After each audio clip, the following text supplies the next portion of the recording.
Science and Health with Key to the Scriptures by Mary Baker Eddy. Ye shall know the truth, and the truth shall make you free. John 8:32. There is nothing either good or bad, but thinking makes it so. Shakespeare. O thou hast heard my prayer, and I am blessed. This is thy high behest. Thou here and everywhere. Mary Baker Eddy. Preface. To those leaning on the sustaining infinite, today is big with blessings. The wakeful shepherd beholds the first faint morning beams ere cometh the full radiance of a risen day.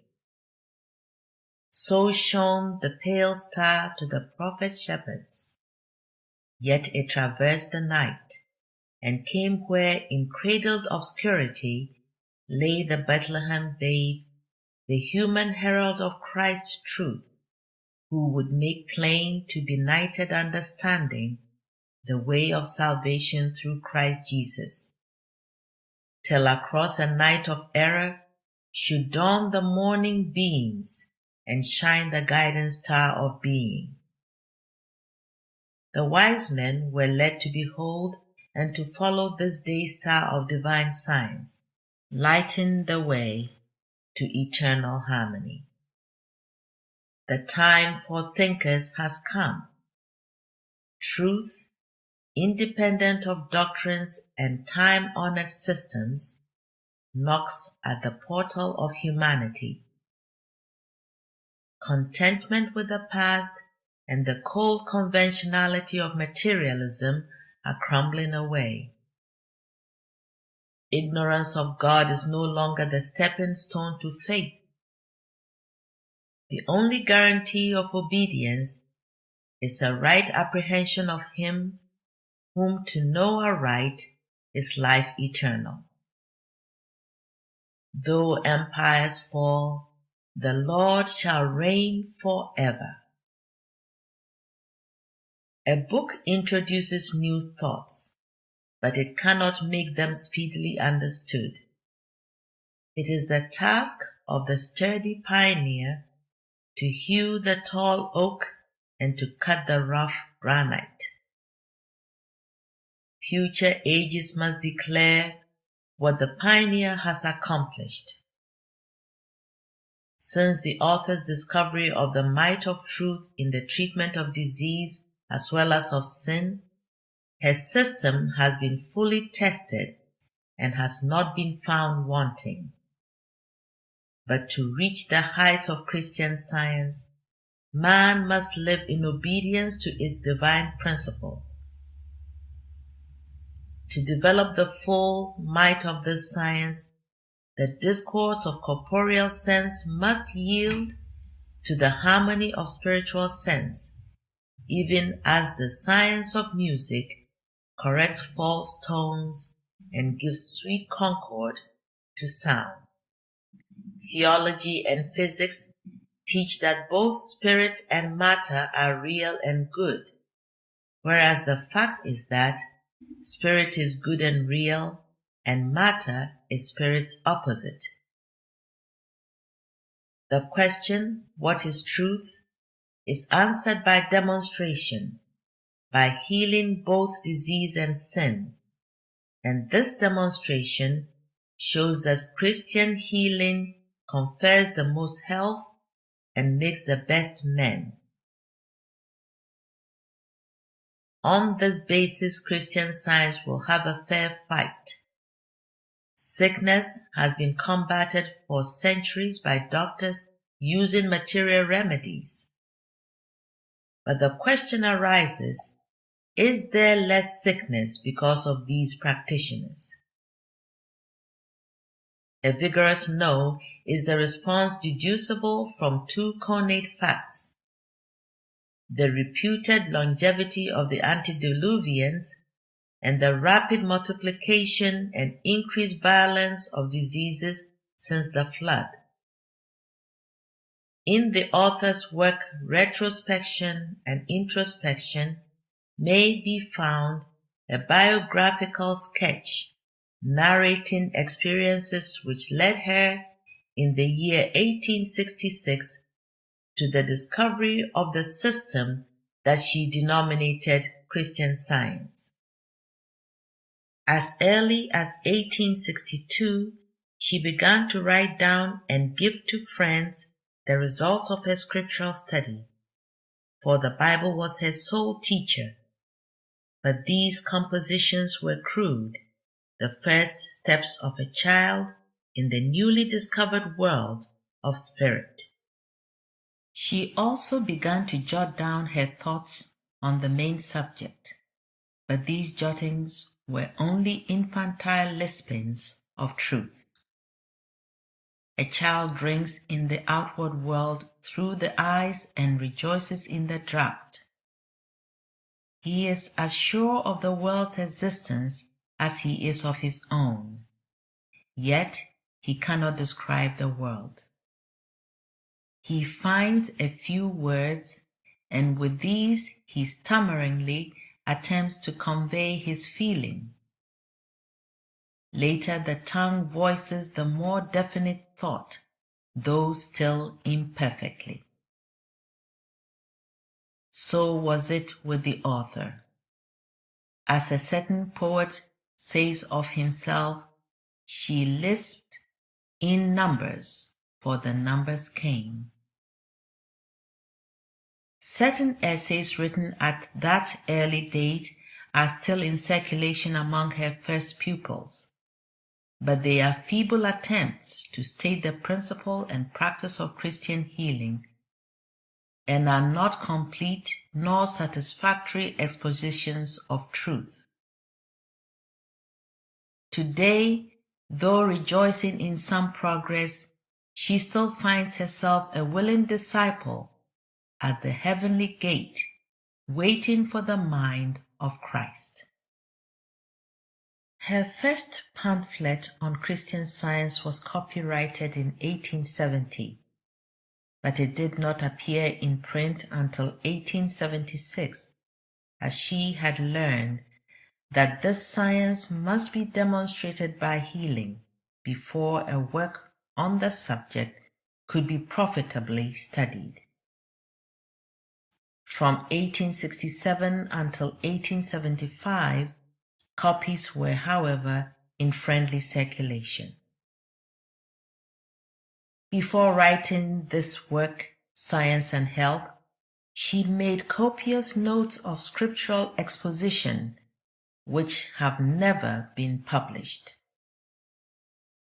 This was during the years 1867 and 1868.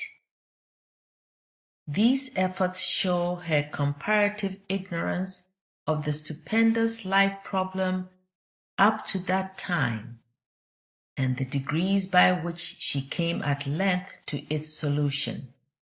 But she values them as a parent may treasure the memorials of a child's growth, and she would not have them changed. The first edition of Science and Health was published in 1875. Various books on mental healing have since been issued, most of them incorrect in theory and filled with plagiarisms from Science and Health.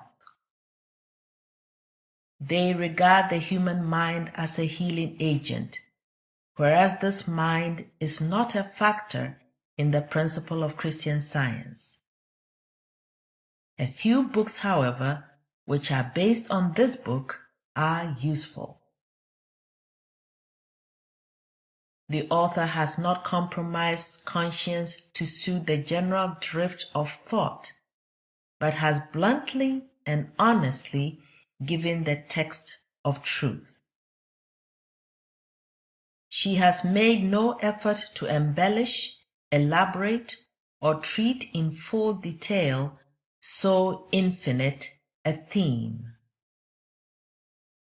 By thousands of well-authenticated cases of healing, She and her students have proved the worth of her teachings.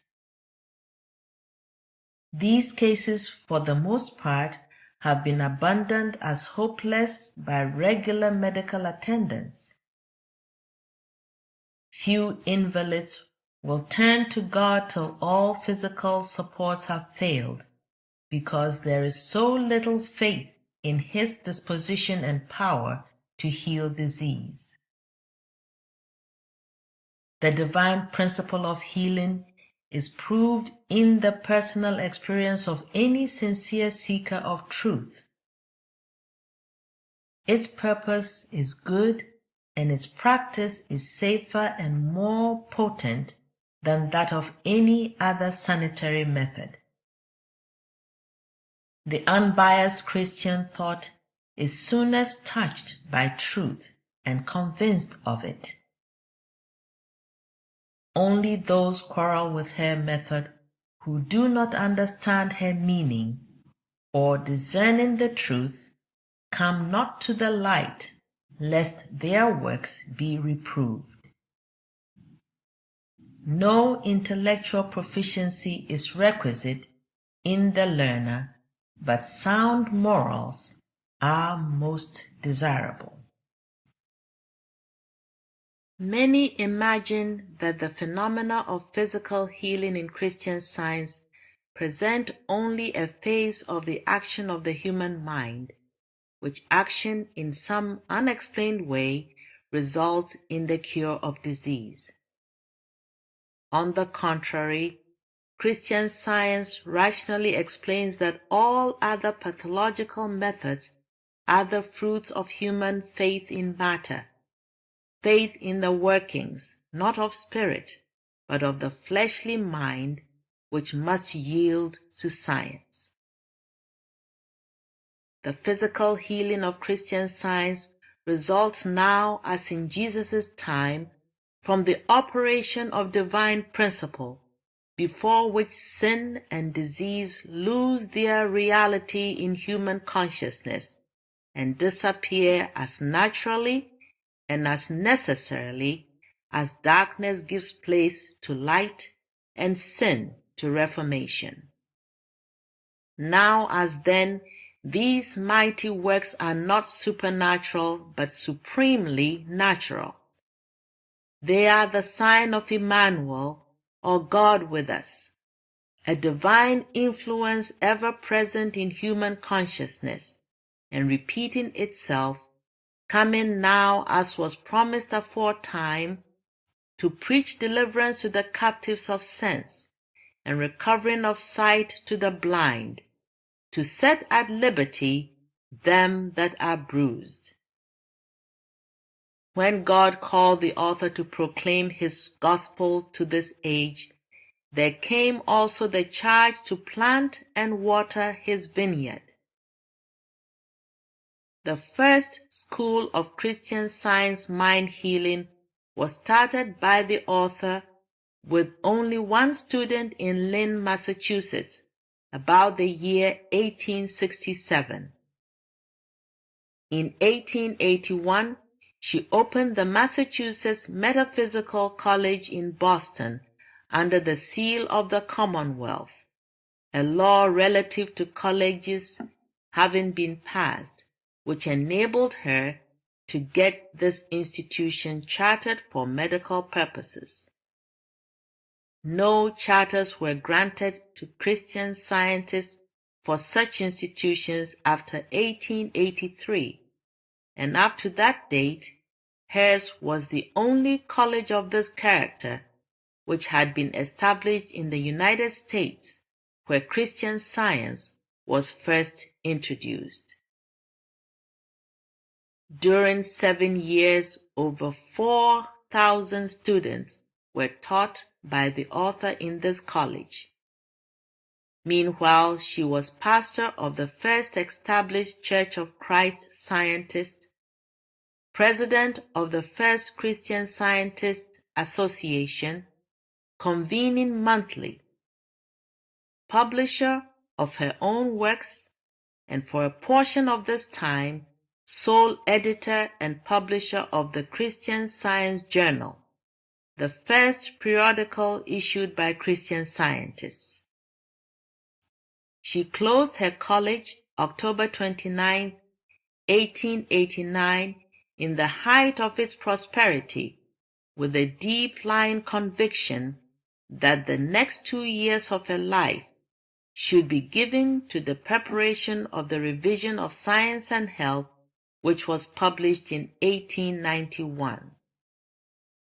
She retained her charter and, as its president, reopened the college in 1899 as auxiliary to her church. Until June 10, 1907, she had never read this book throughout consecutively in order to elucidate her idealism.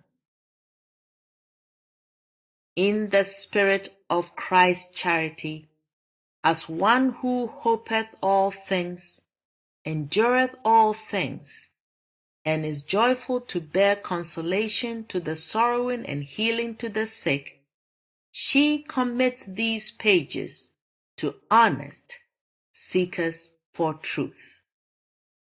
Mary Baker Eddy.